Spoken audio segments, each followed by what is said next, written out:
Adam has arrived. Hey, Maurice and Odie gonna take over like Zach and Cody. Black and Snerdy is the best podcast. Gonna boom like Wile E. Coyote. Gonna make magic, they move like they hairy. Ain't talking about mental health, no, it's not scary. You know that she coming up with the astrology. Mo got a comic and that's the best policy.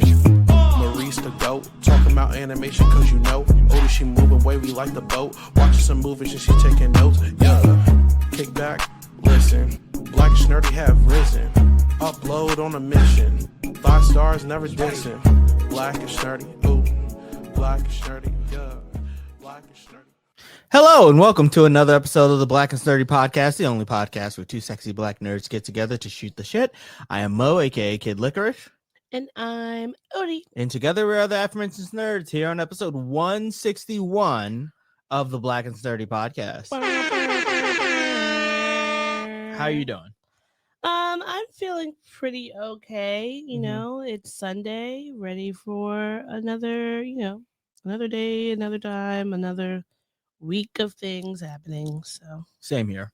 Well, I'm actually more tired than anything. yeah. Yeah. Had to work today, so got up mad early, slept only a few hours. I have been having terrible insomnia. I didn't have that much insomnia last night, but I definitely have been having insomnia the last few days. And it's not good. Yeah.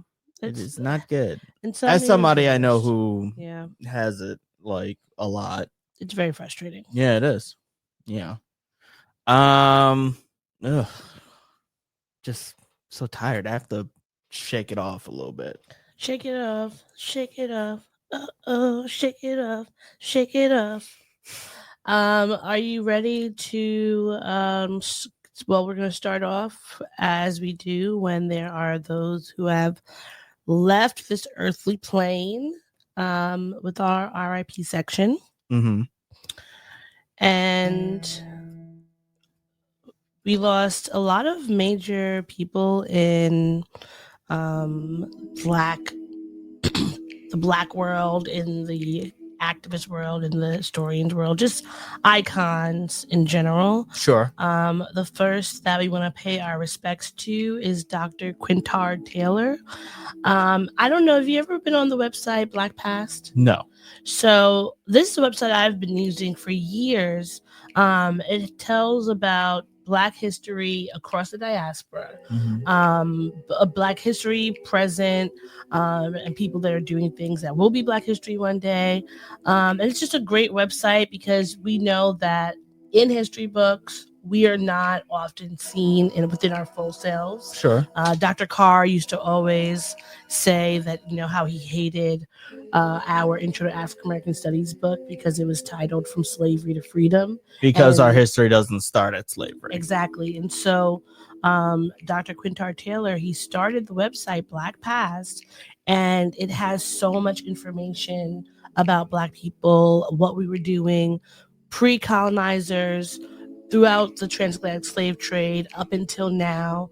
And it's really a great website. I implore all of you to go look at it if you haven't. Yeah, sounds like a good resource. But he passed away this week, and we are definitely going to be feeling that loss. And hopefully, this website will continue to grow. It'll get more people to be on it, to go get this information that is not, as readily available to them, even with the time of, all this constant internet access. It's good to have a place that is a credible source, because there's so much information out there that it's sometimes hard to sift through. Yes. So rest in power, Dr. Quintard Taylor, and thank you for all you've done for us and for Black history. And the next one is one that really, hurt my heart this week. The just iconic Assata Shakur has passed away. Yes. If you don't know who Assata Shakur was, she was an activist. She was a former Black Panther. And Part she of the was Black Liberation Movement. a part of the Black Liberation Movement and was exiled. She left and exiled herself to Cuba in 1973 after she was accused of shooting a New Jersey state trooper. And she'd been in Cuba since then.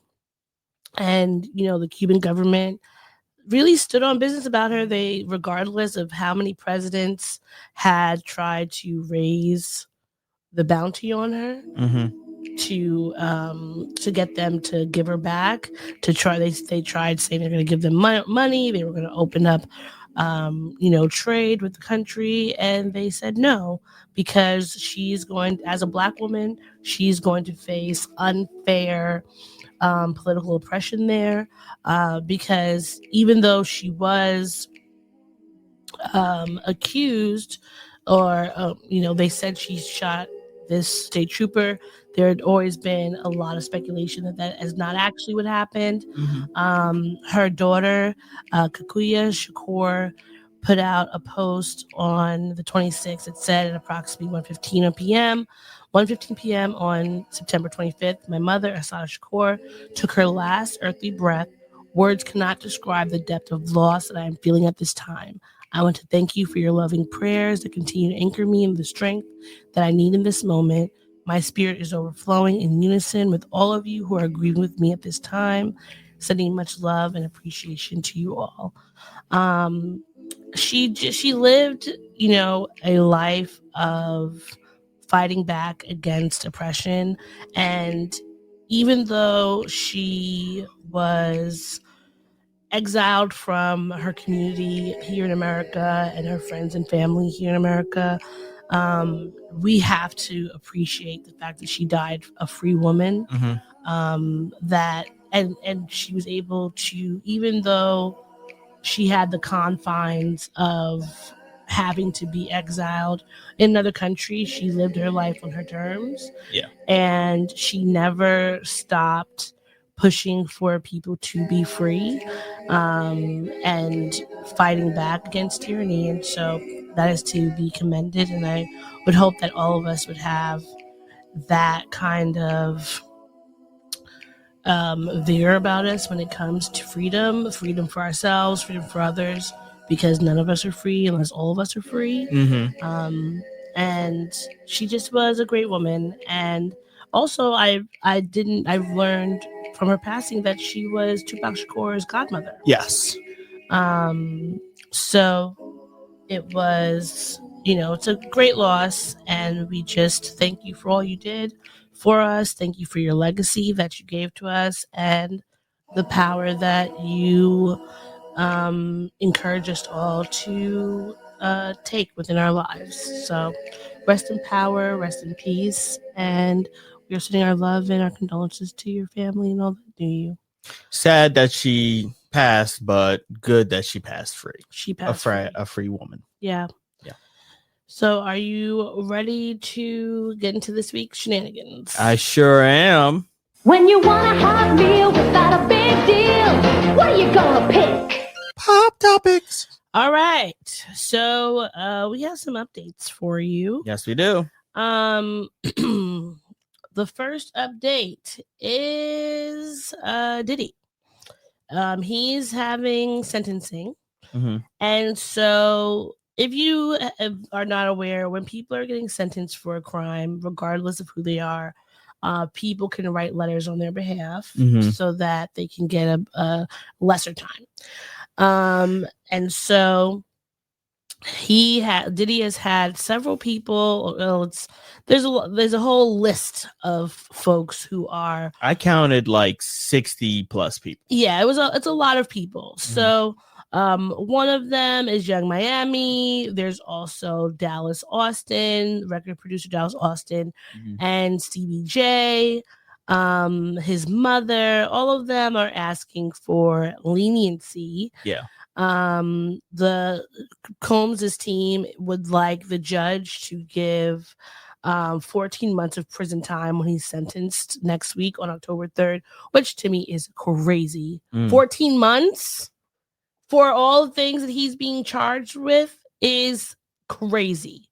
Okay? Because he has so many counts of dastardly, devious, diabolical things. There's no reason why he should only get 14 months in prison when people get more time for having like coke on them, Right. or doing things to themselves. You could, if somebody is like selling their body, doing sex work for their own personal self, having consensual sex with other consenting adults, they could get more time than 14 months. It is insane that anybody would even ask that. And this is why people have been so scared to come up and talk about things, not just with Diddy, but in general, because when people will get charged with all these crazy counts against them, and then because of power, money, or whatever influences, they could end up getting that short little bit of time. Now, I had to go and refresh myself at what he was actually found guilty of. Mm-hmm. It was 2 counts of transporting people across state lines for purpose of prostitution. Yeah.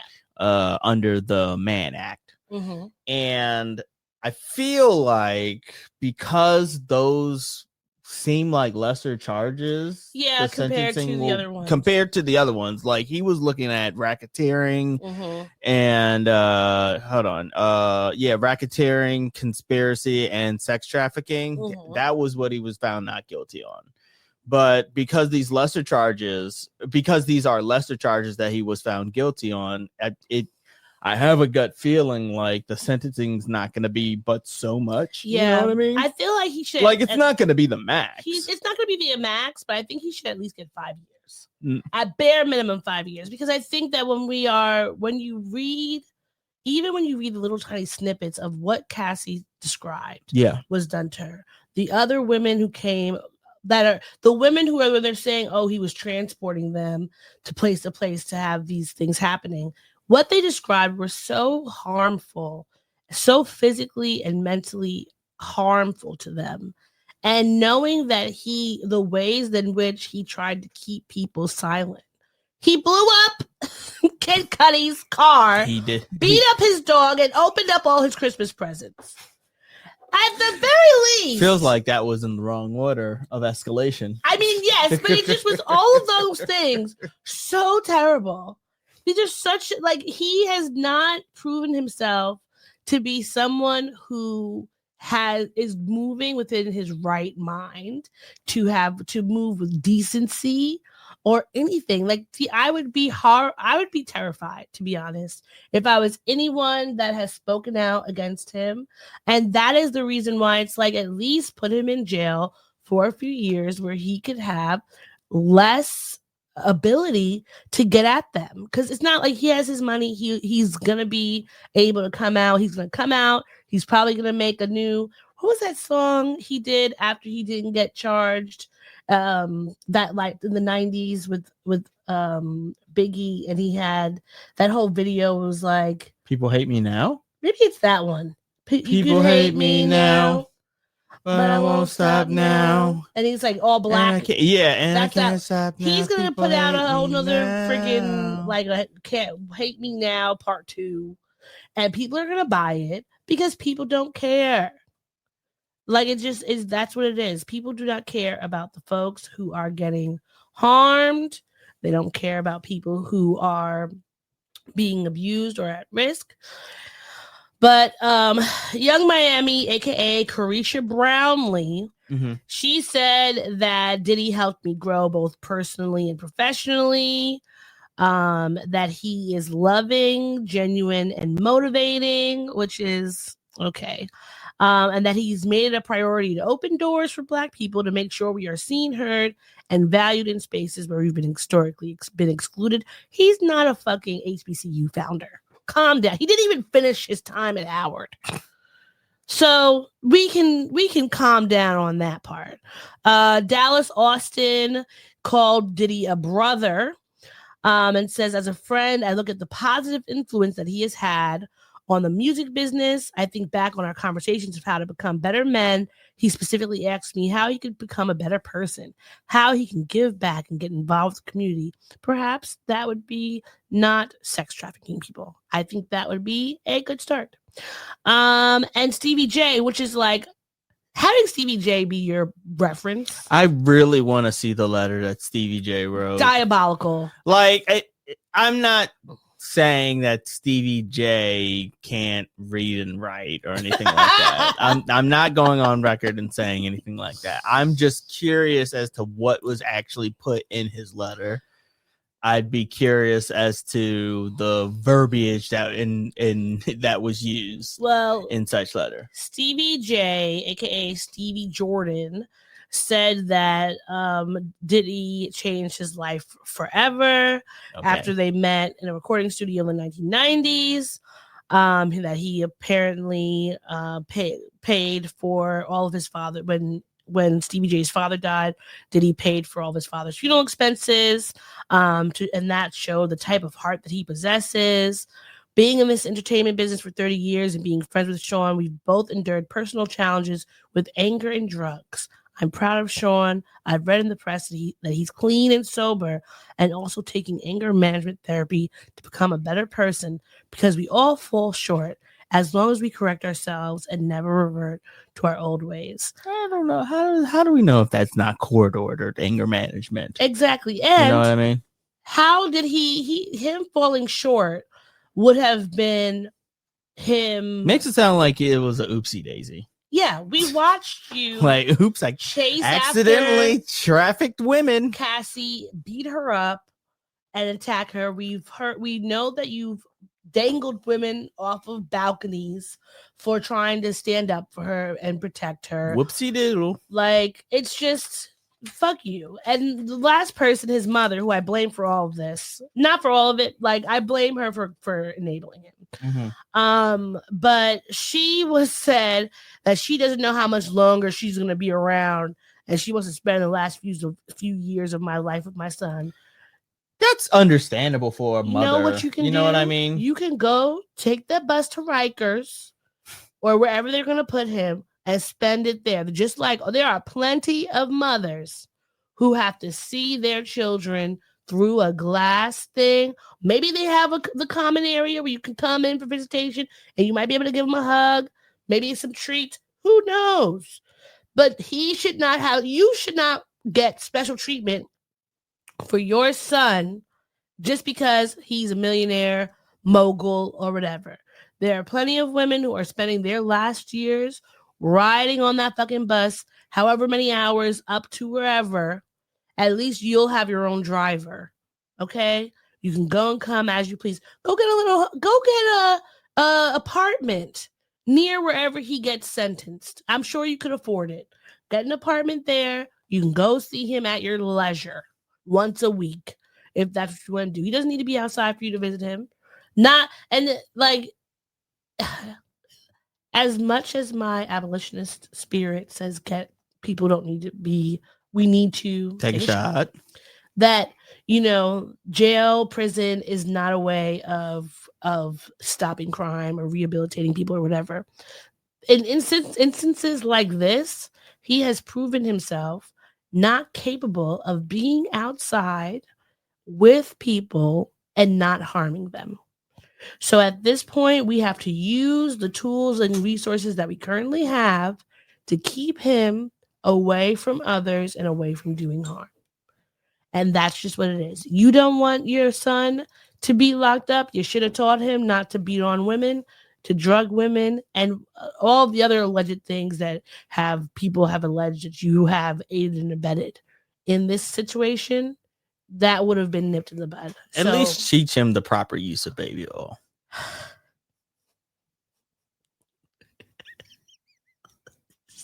And that you don't need that much of it. You're just a ridiculous person. Either way, plenty of other people have been writing on his behalf, pleading for leniency because for his children, for this and that. And I just say no. Anyway, it's not like he's going to get 25 years. He's not getting life. Let him Yeah. say, what is 5 to 10 years when you're a millionaire? His sons are still out here free, even though they've been locked in on some of these charges. They are not going to jail at least anytime soon, unless they do something stupid again, and then it gets, goes back. They get arrested. I wouldn't be surprised if it's like 20 months. 20 months in jail. I want it to be at least 5 years. Mhm. That's what I think. He needs to be away from people for at least 5 years. He should be giving court mandated intensive therapy and anger management. And like, people keep acting like he's gonna be like in he should go to the schools and no, remember he those shouldn't be around schools. those No. DARE programs. Don't let him near children. He needs to be on a list. Because because some of those people who were alleging that he trafficked them were young. Oh. They those were parts were ones where they said they couldn't prove it or whatever, but he doesn't need to be around any young children. Okay. Whether boys or girls, he doesn't need to be around them. His negative influence. You know what he needs to do? Go pick up trash on the side of the road. Donate money to battered domestic violence shelters and sex abuse shelters and sex workers and things like that. That's what you should have to do. Pay restitution to the causes that we need. All right. So that's the terrible update. Let's go to a good update. Yeah, sure. Last week we discussed Jimmy Kimmel and him being unceremoniously canceled off his show. Yeah, like ABC, not canceled, but like he was paused indefinitely, basically, until he had to apologize taken off the air stuff. indefinitely, and well, they brought him back. They lost apparently up to $1 billion not having him. I think that on the I saw network. maybe 5 billion. I saw different numbers. So I thought $5 billion. Yeah. That they may have lost because people kept unsubscribing. Personally, I only feel like they put him on here to get the money back, and I think everyone should still unsubscribe, because if they're gonna do this once, they're gonna do it again. How many times can you keep unsubscribing? Oh, okay, here we go. Oh, did Disney lose $4 billion in market cap after suspending? Open up the link. Okay. No, you can keep talking. I'm just looking. I feel like this is definitely a cash grab. It's not done with any sincerity. Nexstar and what's the other one? It's Nexstar and Sinclair. Is that what it is? They have not changed their opinion on him coming up there and saying how he feels about the situation. So I just don't think that we should, give them any kind of grace or leniency. Just stay on their neck. I mean, when he got up there, he was like joking about the whole situation. And even part of the whole him coming back required him to apologize to Charlie Kirk's family and stuff, which he did a sort of apology, which I understand. Like he basically did this was my intention. If I worded it wrong, or if my intention was not clear, I apologize for not being clear and communicating the joke that I had faced. He didn't outright say hey, I am sorry for what I said. It's more like I'm sorry if you got hurt. Yeah. Kind of apology. I mean, I think that as comedians, we have seen the most terrible jokes about Black and brown and Muslim people and all these things. They didn't that newscaster on Fox who told the folks that they should be euthanizing homeless people, he didn't get fired. And that wasn't a joke. And that was not a joke. All he had to do was apologize. There was no yucks. He wasn't off the air for any sort of day or a suspension or nothing. He was getting his full check. And that was something where he was pushing for people to be murdered because they are homeless and don't want to take whatever help allegedly that they're providing. And And yet him making a joke about Donald Trump not caring about the death of Charlie Kirk got him to be suspended because it's all just shenanigans and chicanery and smoke and mirrors and bullshit. I don't really watch Jimmy Kimmel. I'm more of a John Oliver and Seth Meyers kind of guy, but I do appreciate him being back. Did you watch his monologue?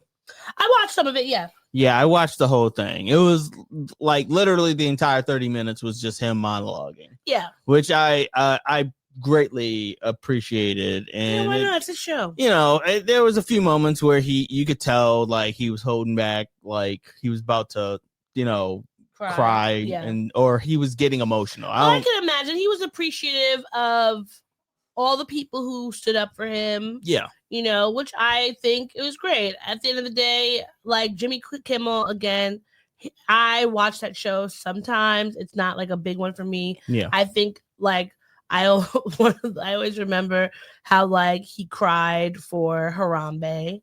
But I used to be like, okay, he cried for Harambe, but he never talked about like Black Lives Matter in any sort of like real serious way around that time when things were happening. So I always kind of been like, whatever, don't really care. But I do care if we are getting comedians off of shows for saying we're actually harmless things, just because we know that within any kind of fascist regime, that the comedians, the people, the truth tellers, the teachers and things are the first ones to usually get targeted outside of like people who are like homeless or disabled. Yeah, we've seen V for Vendetta. So, you know, the people who are, because comedians use jokes to talk about what's going on in real life, to make the commentary and have the satire and etc. on politics and the things that are happening in the day, and that ruffles feathers because, you know, people will listen to that more than they'll maybe listen to, you know, a newscaster who's telling you the news. Yeah. But you say it funny and you have a little joke around it, you do a little skit or something, and people are going to remember it a little bit more. So, like, I think I get my news from Daily Show. I think comedians are very important to democracy. Sure. They give people a lot of information they would not have known before. And so I'm glad he's back. I feel like this is definitely just a cash grab from ABC, because knowing that it's like alleged that the ABC executives, they didn't want to fire him or cancel the show or whatever. They were just doing it because they were afraid of the backlash. Like, have a fucking backbone. Grow some ovaries. All right? Like, we hope to God that Trump will not be president forever. That we're not going to have a new fucking leader. Well, he's old, so he won't be. But, you know, that the MAGAs are not going to have some sort of new Handmaid's Tale bullshit going on. And eventually we will have a new president. And you're going to have to look us in the eye. And you're going to be needing us. So, like, act like it. Because we are still here at this point. We haven't all fled the country. So you want people to watch your stuff. You want people to go to your movies. You have all these monopolies where everything's owned by one fucking person. So you can't even say, oh, it wasn't me. It was that one. No, because it's all together. So stop the bullshit. I find it interesting that that he was suspended or whatever and then brought back at a time where it seems like they're not really investing but so much money into late night at all. Yeah. I mean, like with Stephen Colbert going away, they never replaced Corden when he fucked off and went away. He was gone. Yeah, I never watched. I used to like the carpool karaoke. But whenever after I heard about him being like an asshole, yeah, I just kind of was like, meh, you know, that's enough. Other British, and then it tanked so bad that they just didn't even replace him with anybody. that show, which was anchored before him by Craig Ferguson, which I love, was a institution. Yeah, I love. And it Craig took Ferguson. an asshole to fuck it up for everybody. Nobody gets that slot anymore. But yeah, it's I really will be flabbergasted if Jimmy Fallon is the last one standing. He probably will be. Knowing it might him. be. It He might be. He's so, he doesn't say anything. He's so, non-threatening. Yeah, he's gonna just be smiling. He's a non-threatening. I have not he does all the time. The last clip that I saw of him, and it wasn't even him. It was because Desus and Mero played a game and said long back, and it was Taylor Swift. Like, you want to know the only reason why people care about Jimmy Fallon is because the Roots are on there. Yeah. If the Roots were not on there, being his little Paul, what's his name? Who was on David Letterman? I wasn't a Letterman guy. I forgot you were a Letterman guy. Yeah, I was a Conan guy. The band, Paul Schaefer? No, that wasn't Paul Schaefer. That's a completely different person. But either way, that's the only reason to care about him. Because the Roots are on there. They do the little, sometimes he has the people on there doing the little karaoke or whatever. That's what made... Oh, it is Paul Schaefer. Yeah, Paul Schaefer. Because that name sounded familiar. Because I was thinking Paul Schaefer is the one from Mad About You. Paul Reiser. All right, well, I'm glad I got it right the first time. Yeah. Yeah, so that's the only reason why Fallon is on there, because he's not funny. I mean, look at Taxi. Or Fever Pitch. Oh, yeah. But, he's got his little And niche. I can't even name a third Fallon movie. I can't think of another one either. And I know they're there, but not when he's been leading on. I think, he has his thing. He does his little yuck laugh at everything somebody says. Yeah. And then that's it. He never really says anything of note, or he's not controversial. He's very safe. And so he'll be there. He might be the new Letterman. He might be on there forever. Oof. Out of everybody, which would be sad. That would be sad. This is why we hopefully will have free internet, free and clear internet, where anyone can put up their stuff on YouTube or something, unless it gets bought out by, well, I guess it's already a part of a conglomerate, but there'll be something where people can get their comedy takes. Sure. All right, who's next? We have to say a happy birthday. Keep going. Happy birthday to Walter and Scotty Scott of the Whispers. I have to be careful which one I hit, because one of these will be the one that gets us canceled. Gets flagged. Go, Shaun. It's your birthday. All right. So I'm just glad that the Whispers are some of them are still around. Yes. So they have lots of hit songs, but and the beat goes on, and rock steady, rocking for you all night long. Steady. Break it on. I cannot get over how, even though they have aged, they have kept their iconic mustaches. They have, and they're so cute. They look so at them. fucking adorable. Look at how thick these mustaches are. Oh my goodness. You're not growing mustaches like that. They're mostly mustache. They are mostly mustache. Mustache and glasses. That's it. And I love it. It's very cute. It's very adorable. Maybe that'll be the title: Mustache and Glasses. And they're twins, I believe. So, yes, they are twins because it's their birthday. And I am just happy that they are still here, and they deserve all the little flowers. Yeah. Because they are just very sweet. And I want to have twins, but only if I could make it so that one pops out at 11:50 and then the other one pops out 2 different days. I guess you could try to hold one up, hold, keep it in there, don't push, pull the opposite of push. Pull it in.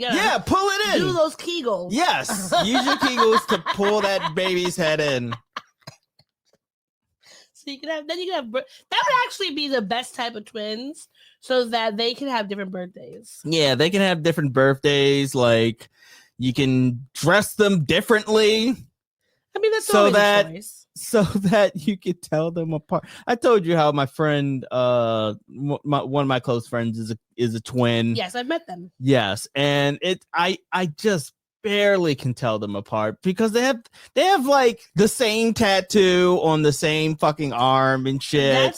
They have the same hairstyle and the same glasses, and I'm just like, come on, man. Y'all are doing this on purpose. Come on, I know y'all are different. Being a sister is like one thing. It's like you could be super close. We have so many things that like are similar about you, but being a twin is a whole different thing, especially when you're identical twins. It's like either you go one way where it's like we're completely different, or you go the other side where you are perfectly fine being so fucking extreme. Yeah, but I think it's cute. I do. I love it. Until you go in for a hug and you're like, are you the right one? Are you the right one? And sometimes they might like, I mean, I've seen twins where like they're super the same, but like they'll have slight differences where they, even if they were to dress the same, I need those differences. Like different colors. I need those differences to be more defined. You gotta like really look at them, because I had my if I have twins, maybe one of them might get like a little knot on their head. Are you saying you're gonna? No, I'm not saying I'm gonna do anything. I'm just saying that like maybe one of them walks into a door and I don't stop it from happening, and then they have a knot on their head and like, okay, you're Keisha and you're Kyle. But if they were fraternal twins, you would already be able to tell the difference. Well, not when they're that young. Well, yeah, when they're that young, babies just it doesn't. You know what I heard about? The gender is, it has no. It's fluid. You know what I've heard about outside of for twins? Sometimes, of course, they do the things where they might paint like the nails a different color or something. Mm-hmm. But I've heard of doctors giving babies medical tattoos, like a little dot or something. On like their foot or on their arm, so that the parents know. Because like sometimes if you have, that would be acceptable, because then it's like you don't want to like accidentally constantly be feeding one baby and not the other, or like one baby needs a certain medicine, the other one doesn't. You don't want to mix it up, so you gotta be really creative.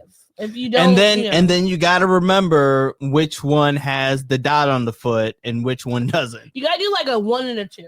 Yeah, 1 and a 2, 1 and a 2, or a circle and a square. Yes. Circle, circle, square, square.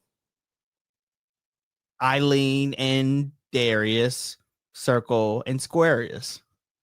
Eileen and Darius. I keep going with the boy-girl names. But Eileen? Yeah. How many black Eileens do you know? What's wrong with Eileen? No, that sounds like an old white. They're coming. Those old names are coming back. They are. And you know what? I recently found out about a black Emily. A black Emily? Yes. My friend was telling me about this person. It's a black Emily. And I was like, I've never met a black Emily. I don't think I've ever met a black Emily in my life. That's one name I've never seen a black woman with. If you are a black Emily, please write into the show. We want to meet you. Well, virtually. Send us a picture. We want to see what you look like. Or Black Catherine. Wait. Catherine with a C or with a K? I guess that's a good point. Because I know a Kathy. You know a black Kathy? But it was a C Kathy. Okay. I was thinking K. So if you are a black K Kathy, let us know.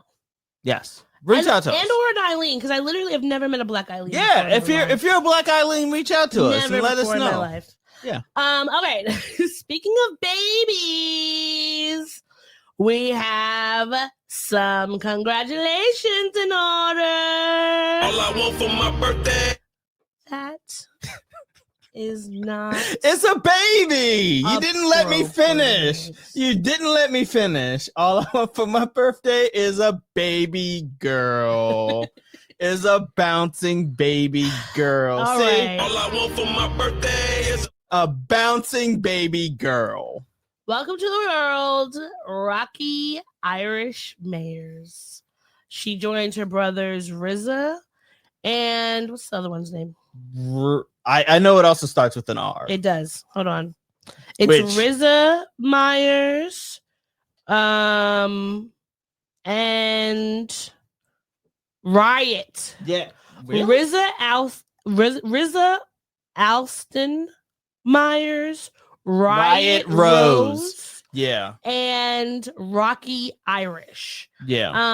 Rocky Irish. I do like, even though like I do like that they named her Rocky after ASAP Rocky, even though that is not his real name. But I do like that they did it with the Rocky with an I. It's very cute, and I'm here for people giving their kids whatever name you want to give your kids. Give them to them. Although I will say, at a certain point, it just feels like with the same letter alliteration, I like that. There was, I forget whether it was a real person or if it was like, I don't know show. If it's borderline between creative and lazy. I like it though. I like it. I like having the same letters. I think that's cute. And that's not. I'm not talking about anybody that I may know who might be doing that with their kids. I'm just saying in general. Do we know anybody who's doing that with their kids? Yes, we do. Oh, I don't think I actually about that afterwards. I'm not. Yeah. Are they going like one letter or are they going like A, B, C? No, they're going. They're using one letter and they've named their children. I mean, I know a lot of people who do same letter. That's a very popular thing where people either do one letter or they'll do like A, B, C, D. Like they'll just, they'll keep going. In my family, we did middle name E, last name, middle name E at the very least. And so my mom, she was like, we're gonna have CEL. So Cassandra. Yeah. And then Shanique. And then with me, it was MEL. Because my name was just sucked up into being the same name as my dad, which was very cute. I don't know if it was. I might want to have a junior, another Adochi. I've never met another Adochi. You want another Adochi? Yeah, a gift from God. Okay. Why not? I've never met another one. Well, I've met one, but it was later in life. If I was in Nigeria, you met an Adochi? Yeah. So I used to know an Udochi. Yeah, because there's like Udochi or what is the other with one? The U? With the U. Then I've met like my cousin, she's Ogechi. But Odochi is not one. If I was in Nigeria, I probably would have met an Odochi before. Right? I have to relegate that to you because I don't know what would be considered a common Nigerian name. So common names in Nigeria, definitely like Namdi, Emeka. Really? Like Chigozie, I think so. Let's see, like Folushade, Olushade. Oh, so all of the various versions of Sade. Yes. Remember how I told you Sade's name is a nickname?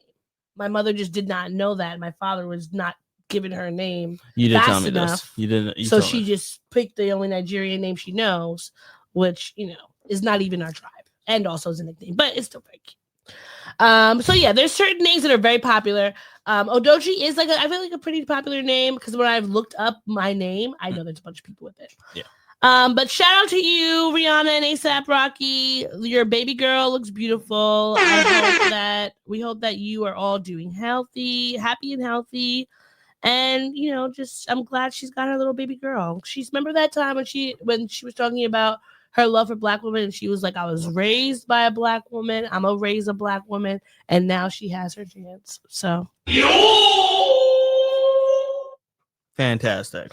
Shout out to you. All right. What is up next? I gotta get these drops in. Speaking of more baby news. Yes, more. Arguably too many babies. News. Arguably. So, retired NFL. I think he was a running back. Hold on. He was either. I think he was a running back or a fullback. Running back. Yes, running back. Okay. For the Seattle Seahawks, Shaun Alexander was on a podcast recently, and announced that he and his wife Valerie are pregnant. Well, she's pregnant with their 14th. Well, it's their 15th child because they lost one. R.I.P. And this is their family. I was about to say something very fucked up. Please, thank you for not doing that. This is their beautiful family. So we have here is, you see Shaun is holding their at the time youngest. So here are their children with their ages.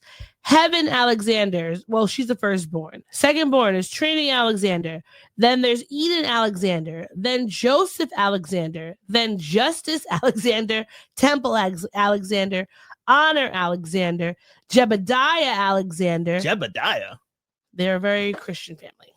Well, clearly they're Christian. Torah Alexander, R.I.P. Eternity Alexander, Hosanna Alexander, Hope Alexander, and Judah Alexander. Judea. No, I think it's Judah that you pronounce that. I don't think there's an E and an A. Yeah, but I think you pronounce that Judah. Really?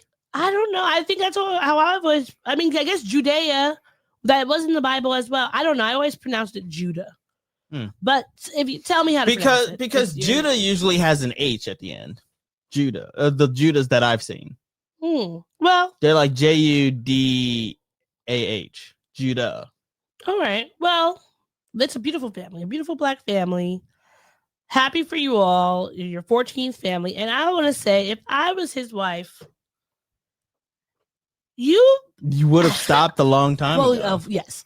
But also, after having birthed 14 of your freaking children, I don't want you to ask me for anything. Because bare minimum, like, her body has been through so much. The amount... It's a trauma at this point. I mean, it's already a trauma from the first time. Mm-hmm. There's nobody that I know that only has one singular baby. But they do say that, like, once you've had a baby, it gets easier to have sometimes, afterwards. But that's only because your pelvis and all that has sometimes expanded. But at the end of the day, it doesn't mean that it's going to be an easier pregnancy, because each pregnancy can be different. When I think about my mom, she had been pregnant many times with us, and then when she had my baby sister, imagine spending better part of a decade pregnant. Yeah, she has. Like, she's been. I don't know how old. Lot. I don't know how old each of these children are, but let's say each of them are a year apart. Mm-hmm. Then that would be 14-ish years, 15-ish years spent doing nothing but being pregnant. Yes. And you know that, like, the toll that being pregnant takes on your body. Yeah. It is not an easy thing. Just wrecked. The reason why they constantly tell people to not get pregnant, well, they have to wait that 6 weeks or whatever, so that for your cervix to, like, heal up, is because of the fact that it's such a daunting task on your body. And I only recently found out that once you have a baby, that your womb is an open wound. What do you mean it's an open wound? Because like it has to heal. And even that 6 weeks is not healed. It takes about maybe a few months to a year for your womb to heal. This may seem like a dumb question, but, like, does that mean that there are, like, internal scabs? There are not internal scabs, no. Okay. You have scar tissue. That would be considered the scab, yes. Because when you say it has to heal, I imagine there's scars internally. You have scar tissue. Scar tissue, okay. Yes. But not scabs like on the outside, right? Okay. So you think about, you have your womb takes at least a bare minimum, say up to a year to close and fully heal. Mm-hmm. And then all of the hormones and things in your body, it's 5 years until your body is back to pre-baby hormones. So those hormones, you think of like when you have like morning sickness, what if you have like acid reflux, heartburn, asthma, any of the things that pregnancy can cause to your body, it could take up to 5 years for your body to regulate. So that means she has been dysregulated on top of postpartum depression, postpartum psychosis, postpartum hemorrhoids, whatever it could be. She's been dealing with that for quite some time. I would just hate to be in a big family like that. Like that seems like a nightmare. It's a lot. I mean, like what are they? The Black Loud House? I believe they said their eldest child is 22. If this is correct, their eldest child is 22 currently, and their youngest is 2 years old. So they're 22. Okay, this is going down according to the websites. They're 22, 20, 18, 16, 14, 12, 11, 9, 7, 5, 4, 2. The only thing that's a baby every like 2 years. So we could say at the very least, she has gotten a year break from being pregnant before she got pregnant again. And what is that like? It's just I mean, listen, if you Hey, you know what? I was thinking let's have another. No. You have to be able to say no. But I think that also there are plenty of people who don't think she's saying no. Really love having big families, especially when they're Christian families. There are a lot. I remember growing up, one of my best friends, her family had 7 kids, and her father was not an NFL player. He had a regular job. Her mom was stay-at-home mom. And they wanted a now big family. That sounds like a nightmare. I mean, it was as speaking as somebody who is, for all intents and purposes, like I bring home bacon. Primarily, I'm the primary bacon holder of the household. Bacon holder. I'm the bacon bringer. Bacon bringer. I bring the bacon. It is a daunting task for me to do that for just 2 people. Yeah. So imagine doing that for 7 people. Someone's starving.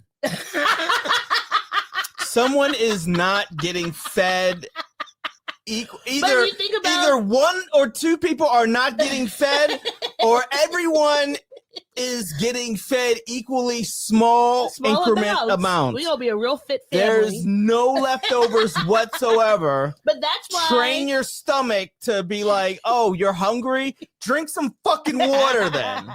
But that's why you gotta be like crafty with your meals. All right, you doing lots of rice dishes, lots of pasta dishes. Those things are cheap and easy. Get the biggest bag of rice you can find. You're eating rice every day. And you're eating rice with rice with chili, because beans are filling and cheap. Okay, we might not eat a lot of meat, but might be a little bit sprinkled in there, but you don't need that much anyway. You getting a lot of beans, meat, beans and rice. Sometimes you might get some pastas. Okay, you're not imagine going out to eat. No one would go out to eat. Are you kidding me? No. No one would go out to eat, and nobody has birthdays. If I end up having more than 2 children, I already say I'm only having the 1. But if somehow another one squeaks out and then a 3rd one, then guess what? We Jehovah's Witnesses now. No one celebrates anything. We're not celebrating shit. We're not celebrating a birthday. We're not acknowledging anything. A day is a day. The day is a day. Oh, you were born whenever, and this is the day that you're another age at least give them a older. Cake. No, they ain't getting no fucking cake. You can make a cake at home. You know what? Get a cupcake. Not even a cupcake. Get a muffin. They're more filling. Muffins are filling. And then only for that one child, nobody else gets it? No, everybody gets birthday muffin. Notice I said singular, not plural. Everybody shares the same birthday muffin. So you just take a bite out of it like an opus? You cut it into quadrants. And as the father, I won't have any of it. Mm-hmm. I won't eat any of it. Mhm. See, that's me sacrificing for my family. I think that someone could just make a cake. It's very easy and chill. It is not cheaper easy and chill. I've make a seen cake. you make cakes, and there's nothing easy about it. It's not easy and chill, but it's better than having a bite of a muffin for your birthday. At that point, you got to be working for food. That's why all these families have all these Instagram family accounts. That's why they're on there. But he has the money, so when I looked up his contract, that household is going to be Game of Thrones when the time comes to figure out how to divide up the assets. Mm-hmm. It's going to be like, who gets the house? How do you decide between 14 children who gets the house? Nobody. We selling it, and you either all going to live here, or we're going to sell it and split it up evenly, or the eldest gets more than the youngest. Do you think that the eldest should get more than the youngest? They've been around longer. They had to deal with their parents longer. And they probably had to do more for the parents than the baby. That's why it's gonna. And they had to live a struggle. Do you think that? Well, actually, no. That's why it's gonna be Game of Thrones, because people are gonna be making alliances and just, oh my goodness, it's gonna be a lot. That household, it's a lot. All right. That's the other drop that I keep forgetting to get. I need a lot. Take a shot, because he said he's making a drop. How many drops you got? A lot. All right. So we have I don't know if this is not really an update, but it is sad.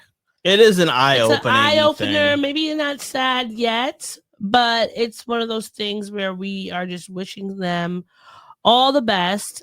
James Van Der Beek, he was supposed to be at a Dawson's Creek reunion charity event that was held this past Monday, but he said he could not come due to illness, and Lin-Manuel Miranda was going to be standing in for him.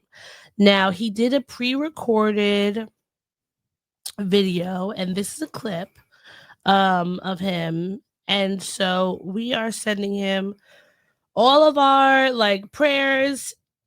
He was diagnosed with, I believe, I don't know how to say it. He was diagnosed with cancer. Mm-hmm. Last year he came out and told us about it. Collateral, I don't know, maybe it's colon cancer. I don't know how to pronounce it.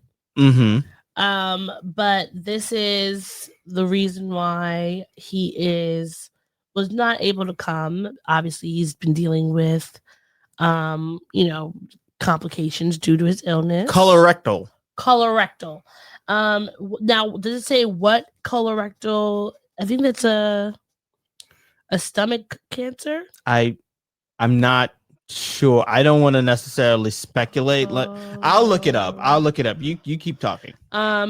So he had a video that came out at the event, just thanking everybody for coming.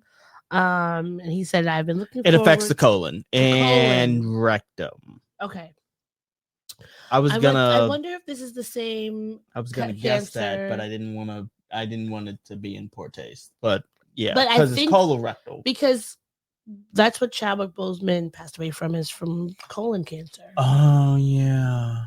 So I mean, and you know what? That's what I was thinking of when I saw this picture of him. I was like, he just, he looks very gaunt in comparison to how we've seen him over the years. It gives me Boseman vibes. And we just, we're praying for him.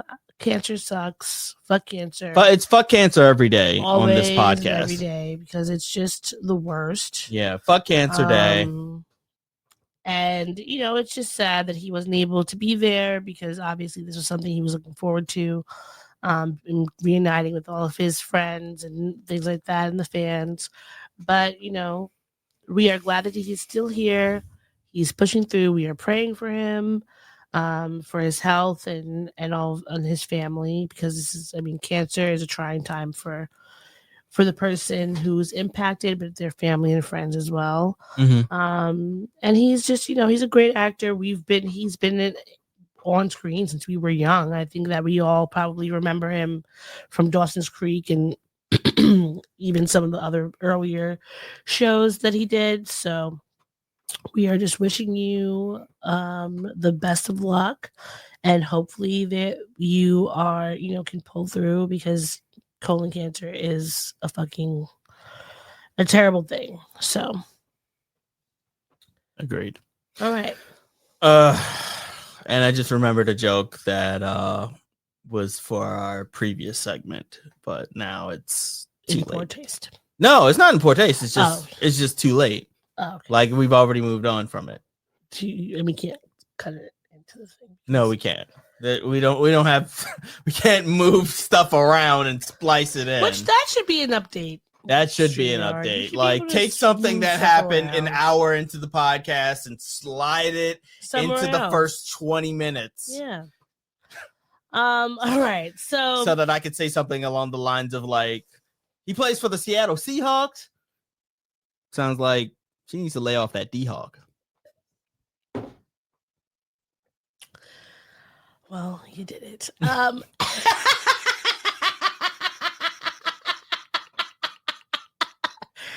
Just shenanigans. Yeah. All right. So, in some more good news, Mackenzie Scott, who used to be married to Jeff Bezos. Yes, Jeff Bezos' ex-wife. The CEO of former CEO of Amazon, has announced that she's donating $70 million to the United Negro College Fund. All right.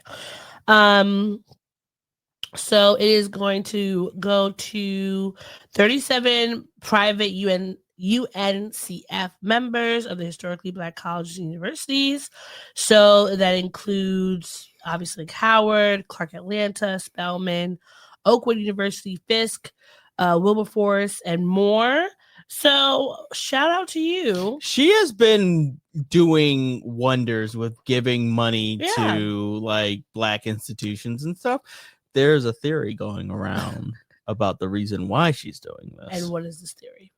She's trying to find herself a nice young Black man. Not young, but a nice Black man.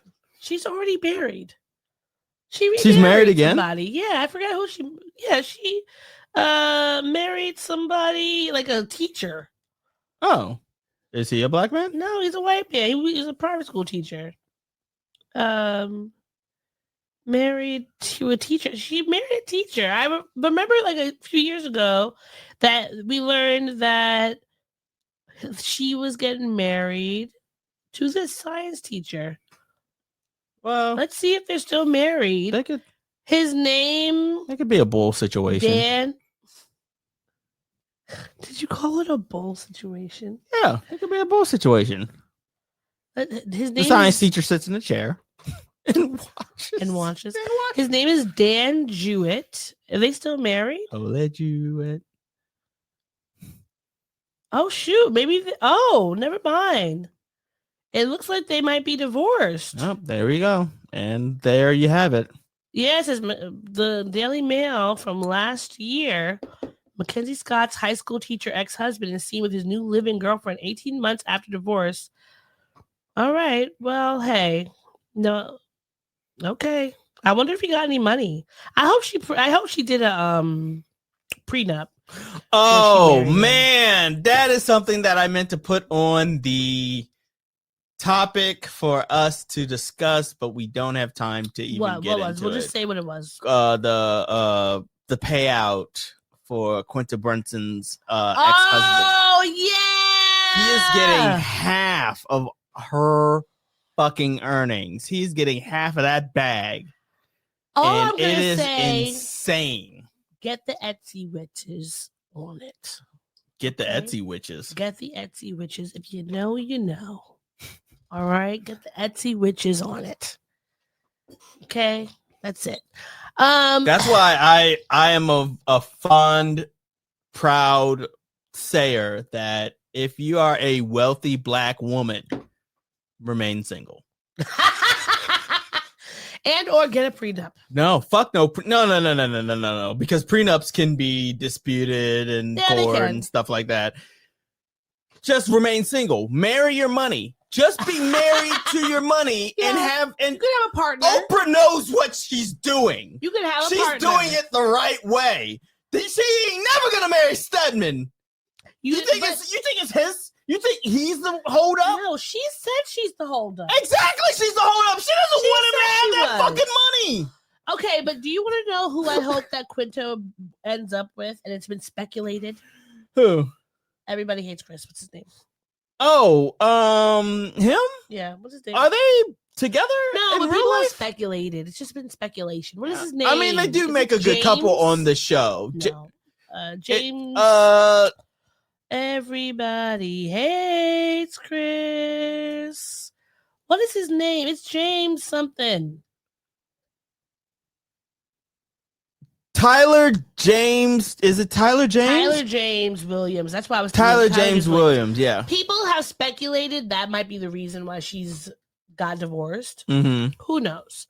But I do think they're cute. They look cute. They're cute friends. They're a cute couple on the show.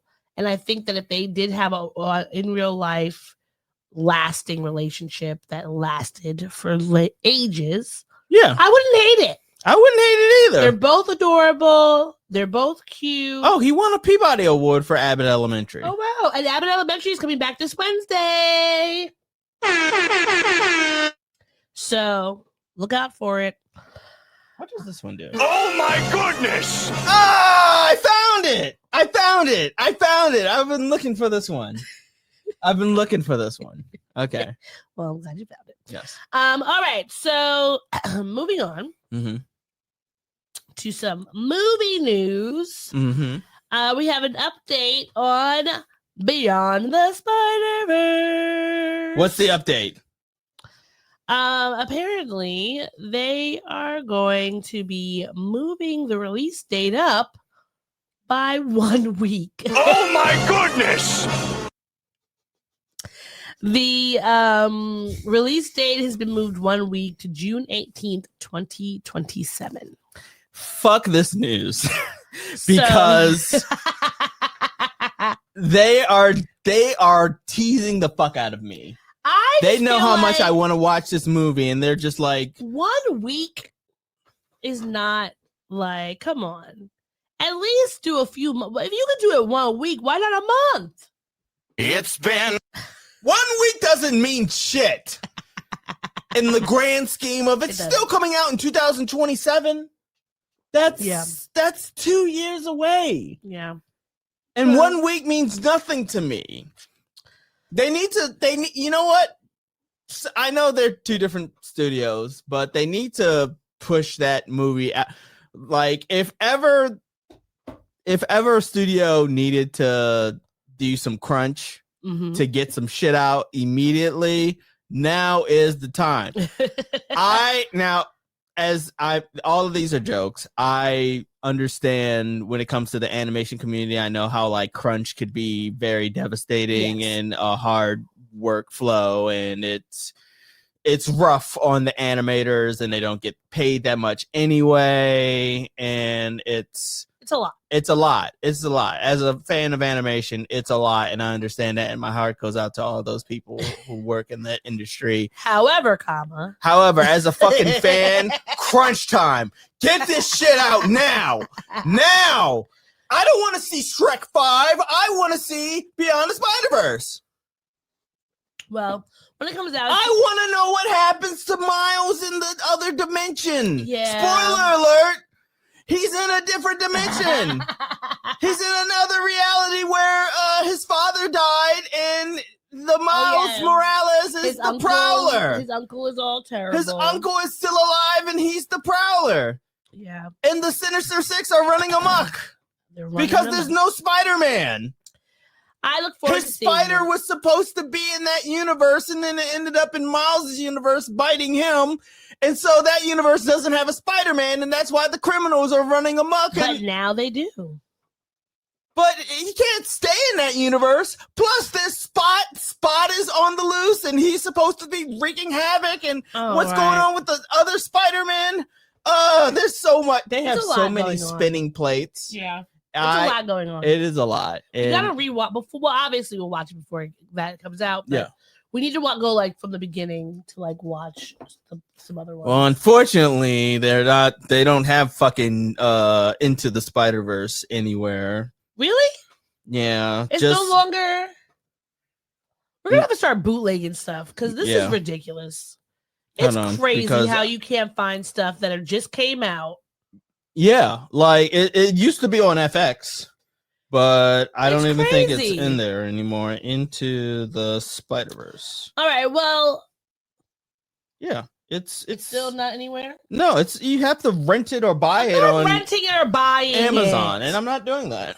I'm not doing side note, if you have Amazon Prime, look into this settlement that they have because apparently they got sued for allegedly forcing people to get Prime and not allowing them to get out of it, which I know that they did. So see if you get some money for that because it just came out this week. All right, so more movie news. We have this is a great thing to me personally. Yeah. Rick Moranis is coming out of retirement to return as the Dark Helmet in Spaceballs 2. When you want. So I love Rick Moranis. We know him. Oh my goodness!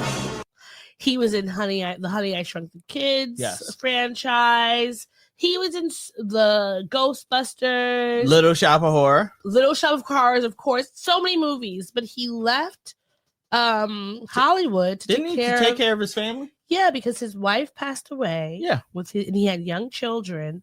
And he said, I want to be there for my kids to raise them. Yeah. So he has all of my respect for that. That is he left at the height of his career to be able to take care of his family. So I'm looking forward to him coming back. He was great as Dark Helmet.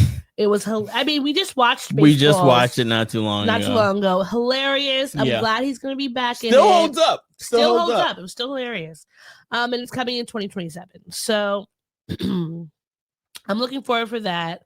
Shout out to Rick Moranis because he is a really great actor and he's just so beloved.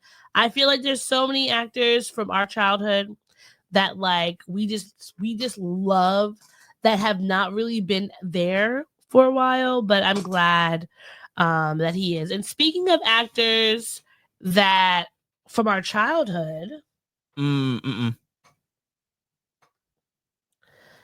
but I thought maybe this would be a better segment. Sure. Speaking of actors from our childhood, yes. Do you all remember the movie Soul Food? Do you remember the Soul Food movie in September? Yes, I do remember September Soul Food. And can I say that I think that we don't have a lot of Thanksgiving movies. Mm-hmm. That's a perfect Thanksgiving movie. That Soul Food is a Thanksgiving movie. Yeah, it is. It's a good thing. It's a good one. It's sad. It's happy. That's what happens. It's a bunch of all the things that might happen at a Black Thanksgiving. Does she lose her foot or her arm? Her arm, and then she goes into a coma. Oh, and she RIPs. Yeah. God called her home. But if you remember the actor Brandon Hammond, he was like the Black It child. He was in so many things. He was in Space Jam. He was in Space Jam. Michael Jordan's son. Wasn't he? Didn't we watch him in that Tales from the Hood movie? Was that him? I think maybe he was the boy, right? That might have been him. Now I need to look up his IMDb because I'm pretty sure that was him. He has, after he left Hollywood, when he was younger, after he was had all this fame, he left. Mm-hmm. And then people just always were kind of like, well, what's going on? But he left because he has a autoimmune disease. Oh no. And so he's been in Space Jam, Menace to Society, Yeah. and Waiting to Exhale because he was Waiting to he was exhale. Angela That's what it Bassett's was, son yeah. in Waiting to Exhale. Yeah. I think the other black child was in Jason, I have the to, one from Lion King. I think so. Yeah. So Continue. he has an autoimmune condition called Castleman disease, which is apparently super rare. It's rare for any people, but it's especially rare for Black people. He said that he had, after Soul Food came out, he got, had this diagnosis. His agent basically told him to not tell anyone. And he was really suffering while this Soul Food was coming out. It was making all this money because Castleman disease is apparently it's a group of disorders that involve a hyperactive immune system. And so when your immune system is activated for a long time, it could lead to long-lasting inflammation that could damage your organs. So he said I had all these chest pains, my eyes were flushed out red, and a lot of physiological things that he could not explain. And he was traveling all over, but nobody could figure it out. And then finally, after he had a biopsy, they showed that his lymph nodes were swollen, and he finally got this diagnosis. But because at the time, I guess his agent felt like, don't say anything because we don't want people to think you're sick. Yeah. And so he kept it to himself. He left acting and he never really talked about it. But now he's opening up about it because he is creating a documentary for the Soul Food movie. Oh, cool. And it was him in Tales from the Hood. Okay. Which one was he in? He was in the one with David Allen Greer, and he was the child who had the he was the one drawing the monster. Oh, right. Yes. I do remember that. Yeah. So I don't know if you remember, but this past June, he had posted up this picture with the actress Irma P. Hall for her. I think this was her 90th birthday. So he had posted this up, and everyone was going crazy about it. Just to see them together, because one, to see that she's still alive, because we love Big Mama. We love this movie. It's a Black iconic film. Yes, and it will be a Black. I don't think I think that if we think about even 20 years from now, Soul Food will still be iconic. We are still going to be debating whether Terry is a villain or not. Yes. We're still going to be cursing out Faith for fucking the family. Yes, and we're still going to be wondering where the Soul Food TV show is. Where you can stream it. Where is it? Because it was a great fucking TV show. It's a crime that you can stream the Barbershop TV show on Amazon Prime right now. Go watch it. It's terrible. It's terrible. We kept watching it. Did we keep watching it? We watched several episodes of it. I thought we only watched the one. I think we watched at least two of them. It felt like we watched a lot, but I think we only watched the one. And it's crazy because watching it originally, I would sit down and be sitting there watching it. It was you might have watched more than me. Maybe that's. But it was very bad. Terrible. But Soul Food TV show, very good. Great actors, great actresses. Was he in the TV show? I don't think no. It was a the different TV. boy. It was a different boy, and not Rock. The bald black guy who's kind of in a lot of different things. I know what you're talking about. You know who I mean? But yeah, he's in a lot of things. But Brandon Hammond is creating this documentary about Soul Food. Nice. So it's a reunion documentary called Sunday Dinner, the Soul Food Reunion. So it's gonna have a catch up of the Soul Food cast for the 3 decades after. I was right. His name is Rockman Dunbar. Oh, okay. Well, you were Rock. So this is a picture these are from his first castmates: Michael Beach, Vivica A. Fox, Morgan Michelle Smith, and Jeffrey D. Sams. So I'm assuming this is his little sister because she looks around the same age as him. I wish Vivica would stop doing whatever she's doing to her face. I wish she would. I wasn't gonna She's a say beautiful woman. anything, Stop it. but Stop I was it. like, "Is that Vivica A. Fox?" She's just. I know being in Hollywood's a lot, but you're beautiful. And you don't need it. But we are Vivica looking A. forward. Fox, more like Vivica A. Stop. You did it. I didn't do it. I just want to say it was not me. I'll take it. But yeah, so looking forward for this, and we should watch Soul Food for Halloween. Halloween for Thanksgiving. Yeah, for Because Thanksgiving. it's a good Thanksgiving movie. We don't have any Thanksgiving movies. Like legit Thanksgiving movies. Thanksgiving, Soul Food, great movie. That's the one we can put on the little list. We have the 30 days of, Halloween and whatever. Halloween. I still say that what's his face? The Nightmare Before Christmas is a perfect Thanksgiving movie. Because it's right between Christmas and it's right between Halloween. Yes. But So it's, just and it's watch a it for nightmare Thanksgiving. before Christmas. And it's exactly Nightmare is Before Christmas. So watch it before Christmas. before Christmas. Exactly. All right. So in some other news, some lovey-dovey news. I switched it. Okay.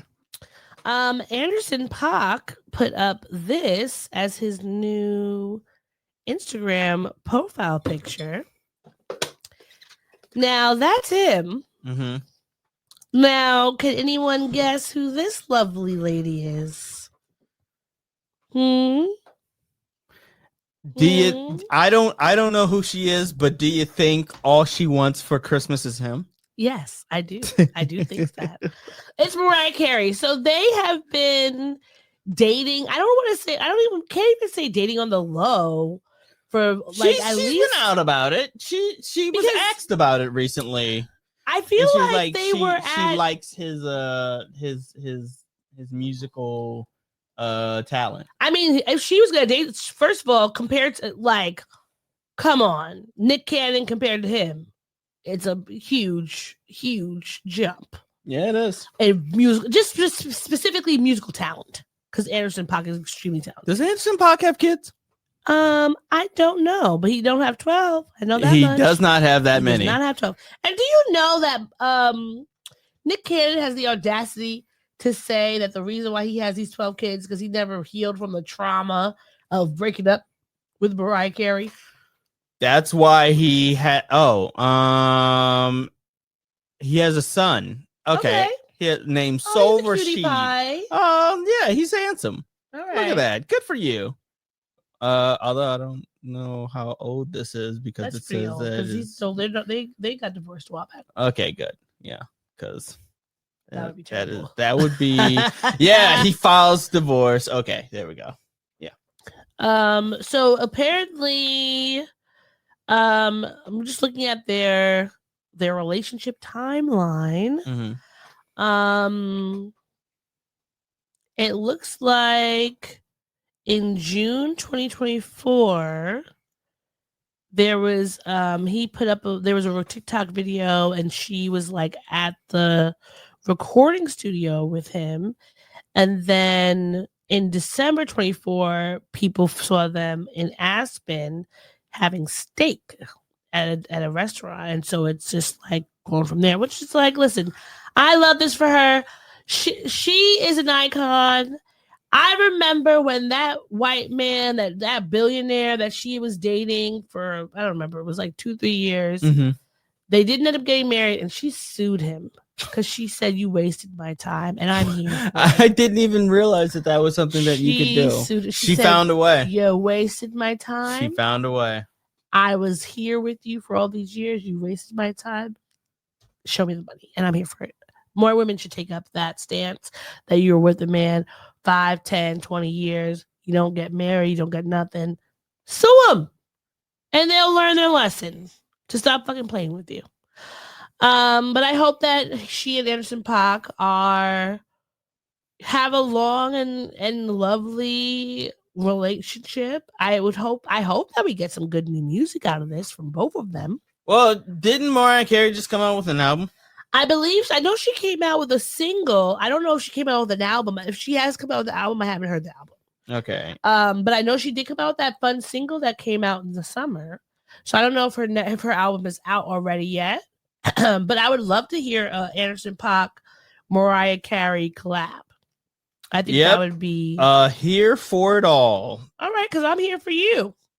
And of course, he's on the second song. All right. Play this song. Okay. All right. But All right. You got some. Let's hear it. Let's go. Because listen, they're two very talented people.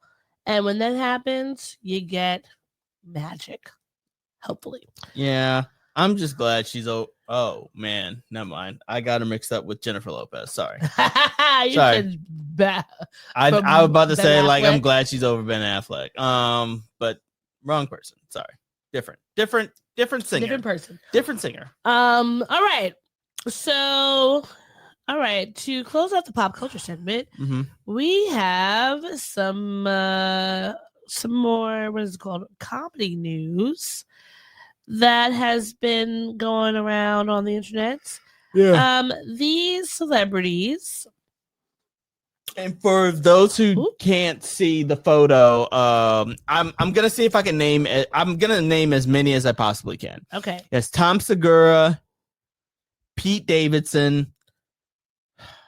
I used to know all these people's names. Mark Norman, Hannibal Buress, Aziz Ansari, Dave Chappelle, Andrew Schultz, Louis C.K. Is that Chris Tucker? It is Chris Tucker. Kevin Hart, Gabriel and not Gabriel Iglesias. Yeah, it is Gabriel Iglesias. Yeah. Fluffy. Mm-hmm. Bill Burr, and the banner is up. I don't know who is at the bottom. A bunch of big heavyweights in comedy are doing this Riyadh Comedy Festival in October. Yeah. From September 29th to September 26th to October 9th. And one of their fellow comedians had something to say about their performing. Mm-hmm. And I think that it probably is more let me clear and succinct, more so than anything that we could say. So Zach Woods is sharing his opinion of them performing. Guys, it's that special time of year. It's the Riyadh Comedy Festival. And all of your favorite comedians are performing at the pleasure of Turki Al-Sheikh. And he is the head of the entertainment authority over there. And he has so many people thrown in prison because they tweeted stuff he didn't like about the soccer team or whatever, that there's a wing of a prison nicknamed after him where they hang people by their heels from the ceiling. Now, there's a lot of drifts, killjoys, and weebazoids who are saying, they shouldn't do comedy over there because it's whitewashing a regime that just in June killed a journalist and killed Jamal Khashoggi and played a big role in 9/11. Shut up. Name one comedian who hasn't whored himself out to a dictator. Sinbad in the 80s would go perform for dying Nazis hidden out in Argentina. Mr. Bean would do private shows for Idi Amin. Me and Bibi Netanyahu have collaborated. I pitched him a friendship called The West Wing, where it's hilarious. Like, people in masks show up and eject people from their homes, and they're terrified. They just traumatize these families, and then they can never come home. And it's been going on for years, but this season has been like action-packed. And it's a friendship, but there's also a true crime element because it violates international law and people have been killed a lot. Let's not get our moral panties yanked up wedged high in our rumps. Human Rights Watch has been begging the comedians not to participate in the whitewashing of the horrors that are ongoing in Saudi Arabia. Ugh, what a cockblock Human Rights Watch is for comedy. Let's have some fun, let's have some yucks, and let's not look too closely at anything. I'm a hypocrite too. So, Zach Woods, I was not aware of your game. And I want to say I fucking love it. Now, Zach Woods from The Office. From The Office and from oh my goodness, Silicon Valley. Yeah, and this is the thing. I always thought like Zach Woods in these shows, he plays this geeky, dorky, weird, sometimes creepy, nerdy white guy. Yeah. And I won't say, like, obviously I know that who you play on screen is not who you are in real life, but I never would have imagined hearing him say something so not inflammatory, but that's absolutely like to me, like demolishing the credibility of these actors and comedians who are, these specifically comedians that are going there. And I'm very disappointed, I would say, in several of these people who are on this list, because we know that Saudi Arabia is on some fucking bullshit. They're on some whitewashing bullshit. And I'm of two minds of this. Mm-hmm.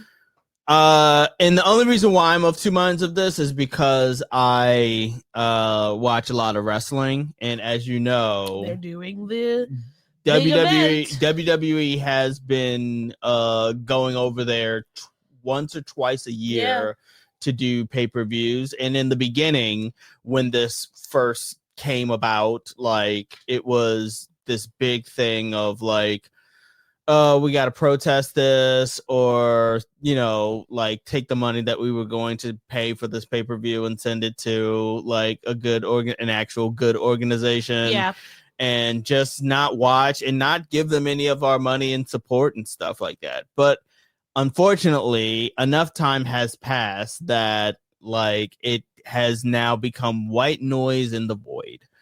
So I'm of the mind. So when I say I'm of the two mindsets, my first mindset is obviously like I wish these motherfuckers wouldn't sell out, and I know they're getting a bag for this. Of course they are. Like they're getting probably so much fucking money to do this fucking show, to do this fucking festival.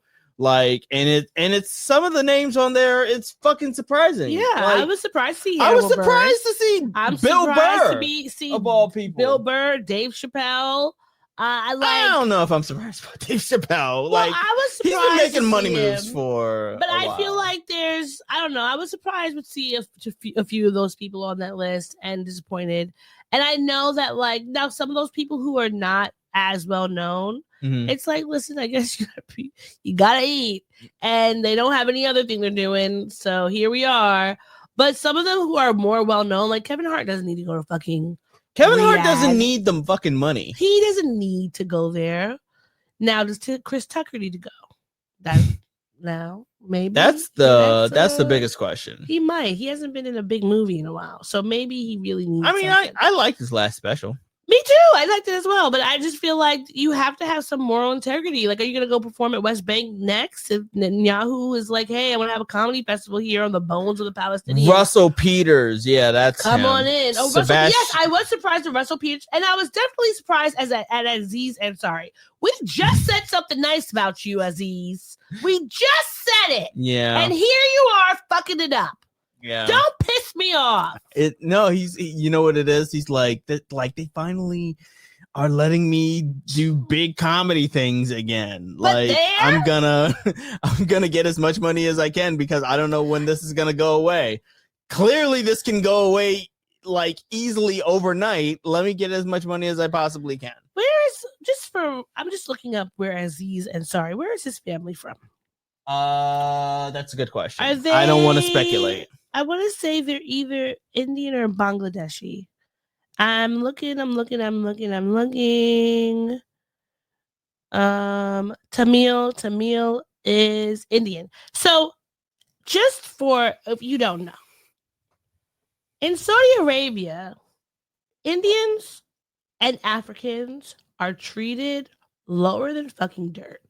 Because a lot of them are coming in for work, so they might have different work as in like hospitality. They might be working as cleaners, etc., and they are treated so fucking poorly. So that is like another level of bullshit to be added. This is for all the Black people and Aziz. So this is not like you don't know how people in like that's just another level of like, do you really need the money that bad? And maybe you do. Listen, I can't count your pockets. Maybe what was his show on Netflix called? His show on Netflix? Yeah, the one with Leah Waithe. Oh, Masters of None. Maybe Masters of None isn't giving you the royalties you expected. But I just feel like at some point we have to say, like, is this who we are? Like Louis C.K., of course, he needs the money because nobody wants to hire him. He's a creep. No one in America is gonna. Oh no, that's a lie. He's a creep. He's a weirdo. Oh, brother, this guy stinks! So, like, now I will say though, in America, he has been having shows, and people are going to the comedy shows and shit like that. He's selling out. So Yeah, he's not canceled. men are never canceled, never comparatively to anybody else. They're never, especially a white man. They're never canceled. But maybe you could say, okay, he might need it. Maybe Gabriel Iglesias, he might need it. But a lot of y'all, I'm looking at you sideways. Yeah. Especially the type of shit y'all talk about online and you try to espouse being like, we're political and woke and blue. No, I don't believe you. Bill Burr, you got some splaining to do. Okay? Do you really need the money that bad? Because you've been a lot of places. Do you owe a bookie somewhere? I know that we can't always pick and choose who's going to pay us. And I've had that conscience situation, when it comes to like working in corporate America. Mm-hmm. There are plenty of places when you are working there, they're doing terrible shit. Yeah. But at the end of the day, like you need a job. You need a job, you need that paycheck, and you need to feed your family. But as a comedian or like as an entertainer, I feel like you have a lot more say in the gigs that because you can go anywhere. You can go and do a show anywhere. Sure. Around the country, Canada, like somewhere that you don't need to be up the fucking Saudi's asshole to get money. But hey, who am I? And then they're not asking me to perform. Yeah, and then I asked myself, like, if they asked me to perform, like, would I? And I already know the answer. But you wouldn't do it. You would do it in secret, right? You wouldn't want to put your face on a big billboard. I mean, how else are they going to promote the show? They're not going to promote it. Are you going to go to? How else am I going to be able to promote that I win? What was it when Zach Wood said that Sinbad was doing secret shows for Nazis? They were secret. We didn't know about them. So that was a joke. I know, but okay, still. Okay, I was about to say. I'm saying like, could you do a secret show? Beyonce's done secret shows for people we don't know about. Like she's performed somebody's birthday. She's probably performed in Riyadh, right? She performed there like not too long ago. That was at World Cup. Yeah. Around that time. And people were upset about it because they said, listen, this is a lot. She got the bag. So it's like, which one? I know you want the bag. I want the bag. I need dollars. Dollars. This is what I need. Hey. All right, let's move on to our mental health corner. Yes. We are moving on to I need dollars is what I need. Our mental health section. This is a section of the podcast where not every episode, but every now and then we check in with each other's mental health journeys, our mental health destinations, our mental health treks. Yes. All right. So how are you doing? Well, as I've said at the top of this, I've had insomnia not too long ago. I had a manic episode not too long ago and a depressive episode not too long ago. And now I'm just kind of like evening out. Okay. Which is good.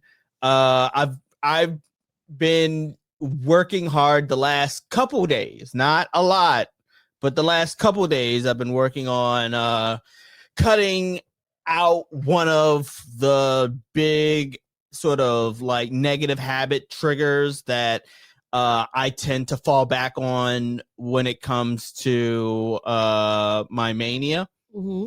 So I've cut that shit out, and that has been a bit of a struggle, but I think I'm doing okay, all things considered. How about you? How's your mental health? I would say it fucking sucks. Yeah. I can tell. I'm struggling for a variety of reasons. Mm-hmm. And I'm just trying to make it.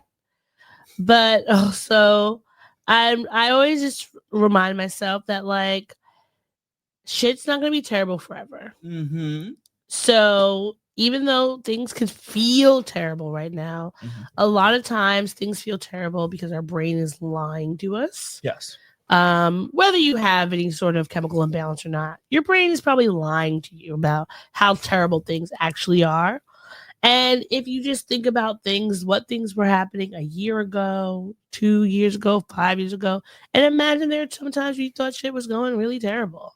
And it could have been, but then there's a time when you don't even think about what was going on back then. You're here in the here and now. So that's what I try to remember. And I am trying to focus my energy on what things to do to take care of myself physically and like my mental health, my physical health, all of those things now. Because I think that if I take better care of my physical health, that will also help with my mental health. And sometimes those things might feel harder because They of are, outside circumstances. especially if you haven't exercised in a long time, and then getting back into it is difficult, but it gets easier. It's one of those things where the more you you do just gotta start, and that's with everything. You just gotta start. Yeah. But there were some things I wanted to talk about this week. Well, one thing I wanted to share because I saw it and I felt like, yes, I saw it and I felt like this was something that I feel like a lot of us are thinking about how the world is really crazy. Mm-hmm. And I was actually talking to one of my best friends and she was like, sometimes I don't know what to do. And I was just like, even though things are terrible right now, things have always been terrible throughout the history of the world. And things were terrible, but they were also good. But then I saw this and I thought that it was a good reminder. And so I wanted to share it with our watchers and listeners. You think you're the first person to live in political dysfunction? You think you're the first person to live in a time when it feels like the world is falling apart? You think you're the first person to live in a time when people are shitty to each other, when there are demagogues in power, when it feels like stuff is falling apart? No, you weren't. The ancient Stoics lived in the time of Nero. Socrates, he didn't live in the golden age of Athens. He lived in the time of 30 tyrants. He lived through a great power conflict. People have always lived in difficult times, but you know what they figured out? They figured out you got to focus on what's in your control. You got to figure out how to not let the assholes make you an asshole. You got to do good where you can. You got to remind yourself what's important. You can't follow every news story. You can't be distracted by every outrage. You can't extrapolate everything into the end of the world. You have to ride it out. You have to focus. You have to stay good and stay decent. And then you got to make a positive difference where you can. You can't give up hope. You have to stand strong. And you have to realize in times like these that there have always been times like these and people got through it and you will get through it. And it may well be an opportunity for you to be great, to be heroic, to make a difference. That's what you focus on in dysfunctional, crazy, scary times. So I think that some wise words. I think that's important because I was telling my friend that one, I think a lot of the times the algorithm that we have right now is built to use our psychology against us, because when you make people think that everything is terrible, there's nothing good happening, like times are just the shittiest that they've ever been, it makes people very cynical. It makes them apathetic. Yeah. And it makes burns them you numb. out. And it makes you numb. So what I was saying to her was that there have literally been always times that have been really worse than this. We're dealing with shitty times, but we can look through history and pinpoint at least 2 or 3 times that are worse. And we're Black, so yeah, shit has been worse than what. And even during those times, if you think about Black people throughout colonization, the transatlantic slave trade, enslavement, Jim Crow, all these things, we still found ways of being joyful. We still found ways of having amazing inventions, of coming together and finding community and being our best selves, even within all the shit that was going against us. So I think that's important to remember. And to just remember that there's always, as much shit that we see that's negative, there's still always people who are not actually being terrible. Sure. And we meet those people all the time. Remember when we were on the cruise and we kept meeting all these random people from West Bumblefuck America, right? Yeah. And we'd be talking to them and they would be like, yeah, I do live in Trump country and I don't really like him, but I need a job, right? And they didn't want to it wasn't their intention was to kick all the the brown people out of the country. They didn't hate black people. They just were strictly like, I just need a job. And that is a lot of people. There are people in this world who are like that, that even though we might be having terrible times, most often you are not walking around with your neighbor or the people in your community actively interested in like harming you. Sure. And so if we remember that the same way when you look within your group of people in your community, how often so many of those people are doing good things and are trying to help people out. How many times you yourself might help someone out on a day-to-day basis? It can't be such a juxtaposition of like, oh, there's a whole nother world where there's a bunch of villains out there, you Right. know? And I think we should just remember that. Yes. And the last thing that I wanted to bring up, which I felt very vindicated by this week when I saw it, was a post. It was talking about manifestation, right? And it was talking about the CIA having this, like, if you've never heard of the Gateway Project, or it was like, you remember in Stargate, the Gateway? Yes. So apparently The Stargate. the Stargate, yes. Yes. So apparently, I guess in the like 70s or whatever, the CIA had this whole project that was trying to learn and figure out if like psychic ability was available, and telekinesis and all these things, right? And you can go on their website and look at it. They have a whole bunch of stuff. But they have these documents that are like telling people how to like manifest things. And so I thought that was really cool. The CIA does. The CIA does. It's in this whole Gateway Project, Gateway thing, study, whatever you want to call scientific stuff that they were doing.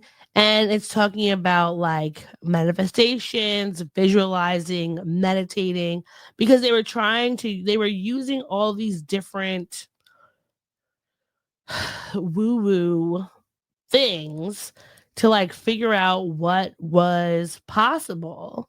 And someone has they have these released classified files from a Freedom of Information Act, and it talks about like manifesting, meditation, consciousness, etc., and all these different things that you should say and do or whatever to get these things. And I just felt like, I am appreciative that this thing is out here, that manifestation, and but specifically like the manifesting to me is not about like, oh, I'm saying this thing and then it's happening. It's about the fact that like what you say to yourself matters. Sure. And like how I say, like, I don't like when you do self-deprecating humor. Mm-hmm. Because even though you might say something and it's a joke, but your body doesn't know it's a joke because you're just saying, you could be saying it, but it's like your body, your brain is like taking in that information. And when we say something to ourselves enough times, it can, in some ways, become a self-fulfilling prophecy. Sure. In whether it's a positive or a negative thing. So this little Gateway Project, I don't have this was you guys can't take the thing, but they have a whole a million page. There's various documents that they have on like consciousness energy grid and things like that. It's a lot of different documents, and there's more of them.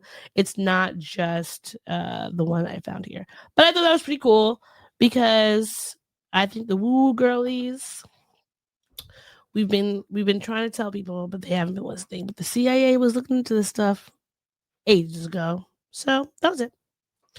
That's just part of my mental health thing, is that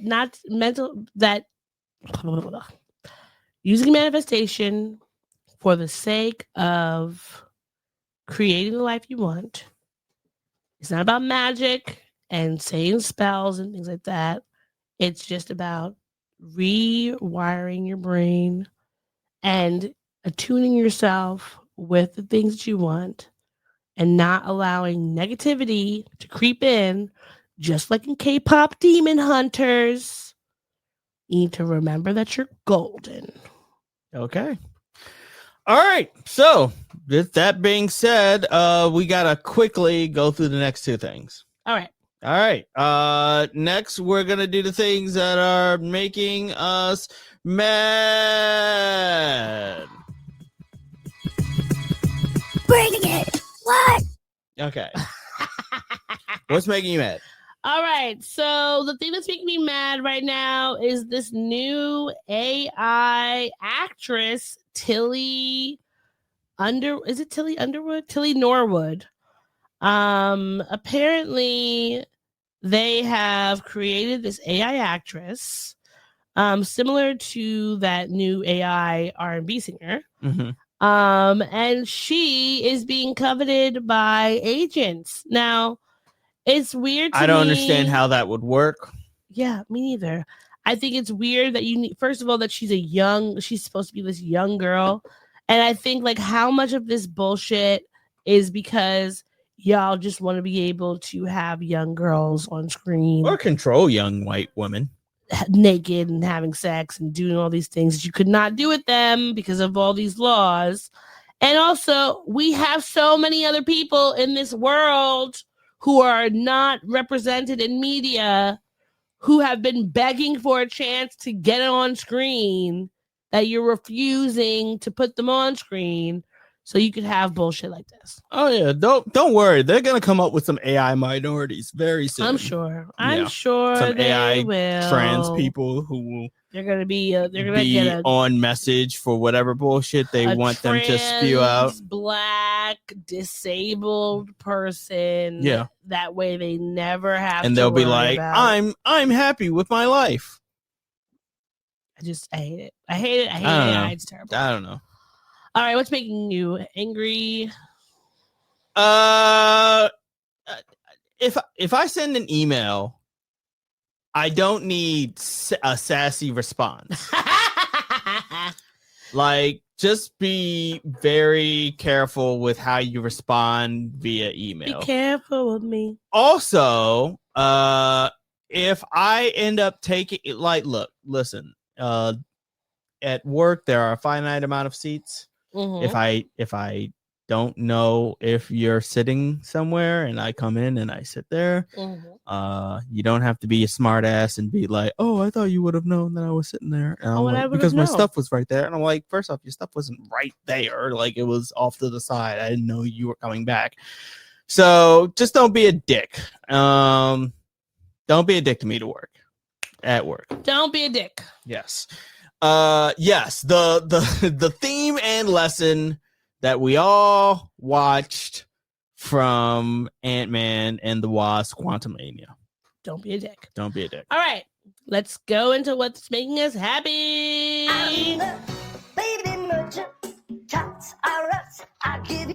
All right, what's making you happy? What's making me happy is my friend, I won't say their name, but my friend just went out on their first date in a long time, and it went very well. Shout out to you. Shout We're out to happy that you are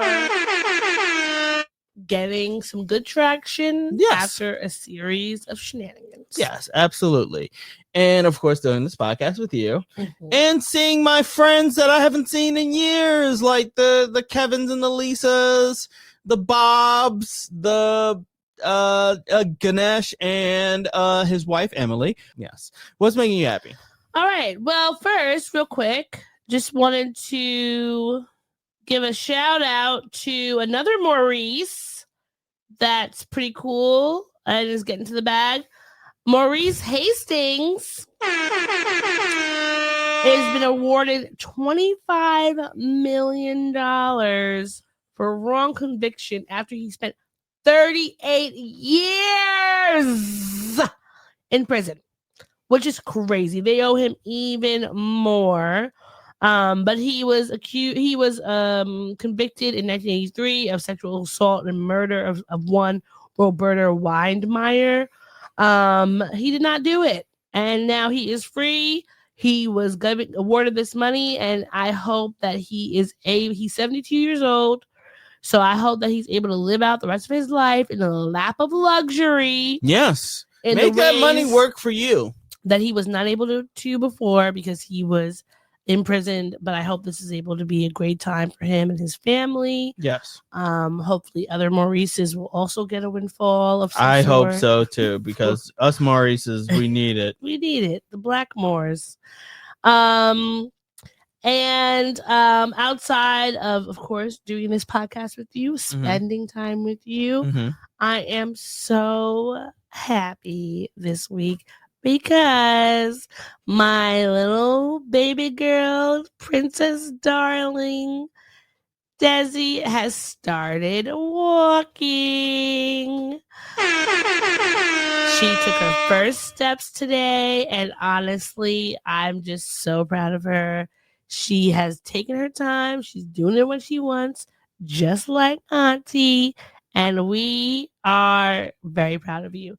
She's the cutest little thing with her little walking. Now I have 2 new walkers, Desi and Amun, and I'm so happy for both of them for learning this great milestone. And I look forward to all the rest of the milestones that they have for the rest of their days. All right. Fantastic. Fantastic to all. Shout out to all the walkers out there. Shout out to all the walkers. And we're going to walk away from this podcast. Thank y'all for watching. Thank y'all for taking your time out to listen, like, share, subscribe, do all of the things, email us, shoot us a quick email, and just share this podcast with all of your friends so that we can get people to watch this awesome greatness. Until then, take it easy, keep it sleazy. Bye. Thanks for listening to the show. If you'd like to contact the podcast, you can reach us via email at blackandsnerdypodcast@gmail.com. You can also find us on Instagram and TikTok at Black and Snerdy Podcast, as well as on Twitter at Black and Snerdy. You can find me, Maurice, on all social media under the handle Licorish is Legit. That's LICORISH is legit. And you can find me on Instagram. It's ThatsOD, and on Twitter, THATSOD_E. And don't forget to like, rate, and subscribe to us. Tune in next time to the Black and Snerdy podcast, where nerds of a feather flock together. Remember? Bye. Boy. Not yet. No, this is keeping it. We're keeping this in. Don't forget to take your meds and your subs and drink water. Bye. Bye. I actually want to keep that.